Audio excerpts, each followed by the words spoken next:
Shalom Bapak Ibu, Saudara-saudari yang dikasihi Kristus. Renungan pagi ini berjudul Dapatkan Bahagia. Bahagia. Apakah Anda sudah bahagia? Mungkin banyak pertanyaan kita, apa sebenarnya bahagia dan bagaimana untuk mendapatkannya? Seandainya kata saat ini saya katakan seluruh permintaan Bapak, Ibu, Saudara-saudari saat ini semuanya dapat saya kabulkan simsalabim. Apa yang Bapak Ibu minta? Mungkin ada yang minta berbagai kemewahan, rumah yang mewah, mobil yang mewah, atau kita memiliki banyak properti atau harta di dalam kehidupan kita. Nah, kalau sudah seperti itu, apakah itu menjadi sebuah jaminan kita akan berbahagia? Atau mungkin di dalam pemikiran kita kebahagiaan itu ketika saya bisa senang-senang, ketika saya dapat tertawa kuat. Ini menjadi sebuah pertanyaan di dalam kita. Atau mungkin ketika pencapaian atau target yang kita cari itu adalah jalan kebahagiaan. Berarti kebahagiaan itu tergantung dong. Tergantung semuanya target kita dapat apa tidak. Nah, ini yang menjadi jawaban melalui Amsal ini. Apa yang dikatakan? Ada petunjuk agar kita memperoleh kebahagiaan.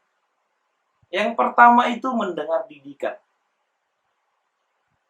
Ketika didikan diberikan kepada anak-anak, ini menjadi sebuah pembelajaran pengetahuan dalam hidupnya untuk mampu berbuat baik atau tidak. Atau pengetahuan yang terbaik untuk pengetahuannya ke depan dan untuk masa depannya.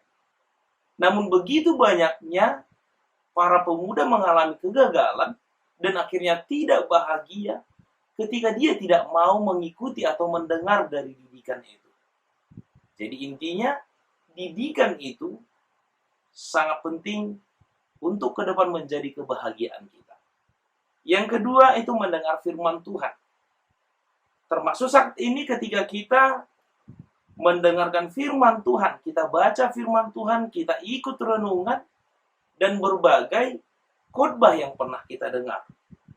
Jadi ketika firman itu menyebabkan kita mampu menghadapi berbagai persoalan dalam hidup dengan iman. Jadi makanya dikatakan iman itu timbul dari pendengaran dan pendengaran oleh firman Kristus seperti yang ada di Roma. Nah, persoalannya bukan hanya didengar, tetapi juga dilakukan dalam kehidupan. Yang ketiga, mendapatkan Tuhan. Dan pastinya perkenan Tuhan dan memberikan kita hikmat menjalani hidup. Komunikasi yang intim dengan Tuhan. Kita dapatkan Dia. Kita jumpai Dia. Melalui firman Tuhan, melalui doa-doa kita, ibadah-ibadah kita. Maka kita akan memperoleh hikmat itu dari Dia. Lantas ketika kita sudah mendapatkan hikmat itu, nah, di sini letak kebahagiaan itu.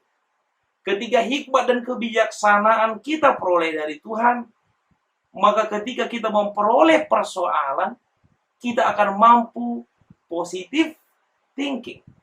Bahwasanya semuanya adalah pembelajaran dalam hidup. Ketika kita mengalami pergumulan, kita akan tahu bagaimana untuk bersabar.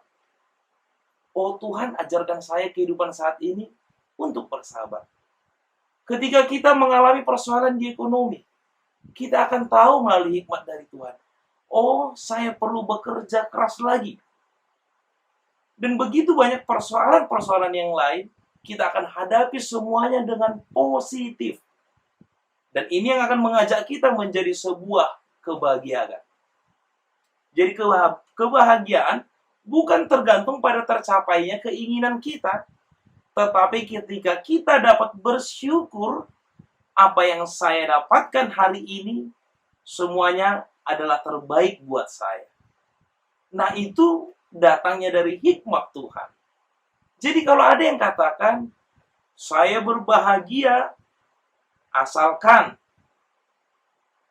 Nah, kalau seperti itu bukan berbahagia namanya. Karena tergantung apa yang kita peroleh. Jadi saat ini apapun yang terjadi dalam hidup kita, katakan, Tuhan pasti ada jalan terbaik buat saya. Melalui firman Tuhan hari ini, ayo Bapak Ibu, pemuda-pemudi Kristen, dapatkan bahagiamu. Amin. Shalom.